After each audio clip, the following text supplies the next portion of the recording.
Eamon Khan here, 4 seconds out with the one and only Isaac Dogboe in the UK. Isaac Dogboe, great to see you. How are you doing, sir? I'm very great. Listen, by God's special grace, I'm doing excellent, and finally here in the UK, to have, to fight, and it's gonna be amazing. UK-inspired attire. I see a Peaky Blinders hat as well. You a fan?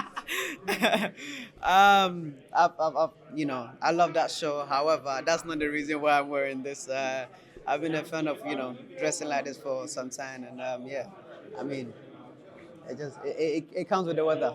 Why have you never fought in the UK before? Has this been the first opportunity to do? Why are we just seeing you now? I think the closest I've come to fighting in the UK was in Belfast.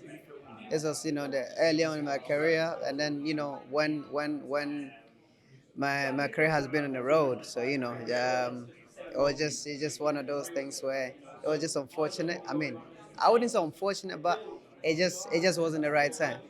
Yeah. The right time is this weekend, and again, it's a pleasure to be seeing you in the ring this weekend. Nick Ball is the opponent. You said that at the press conference.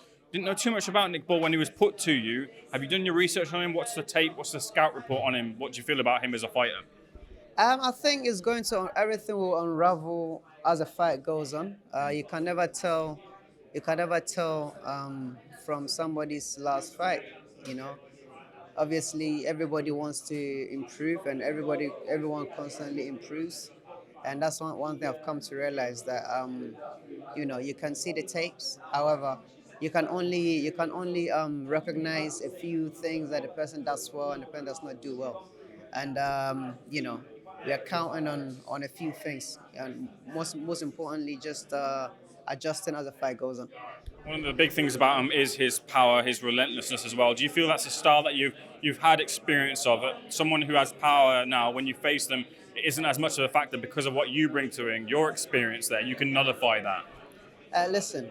I believe that everybody has something, some attributes, in boxing, and you know, I wouldn't say I haven't seen that style before.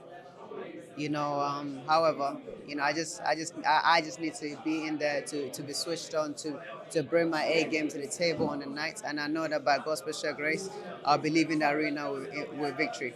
Would it be fair to say that should you, I know you don't plan for it, but should you suffer defeat at the weekend, you'd have to seriously consider where your place is in boxing? Is that what's on the line? Is that the jeopardy here?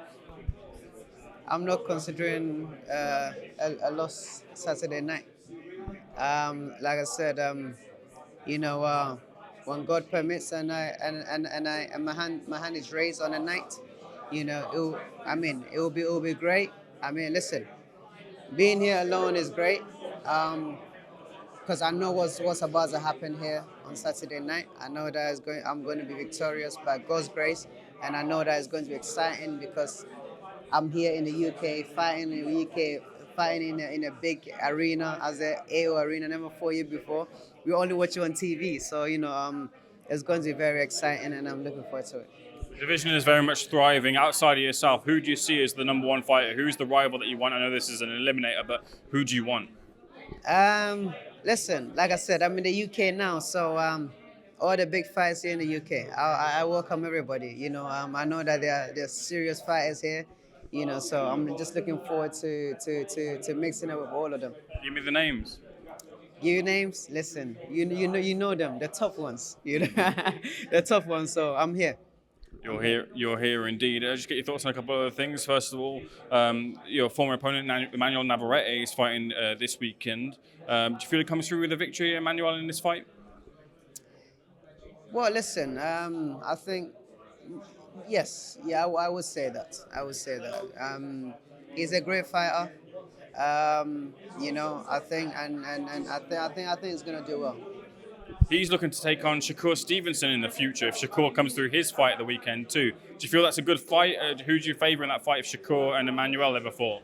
Listen, it's going to be a huge fight. We just have to wait and see who brings their A game. There's a gentleman there off to your right, I believe my left, in Joshua Buatsi, also of Ghanaian heritage, I believe. He's got a big fight against Dan Azeez rescheduled for next year. How's Joshua looking?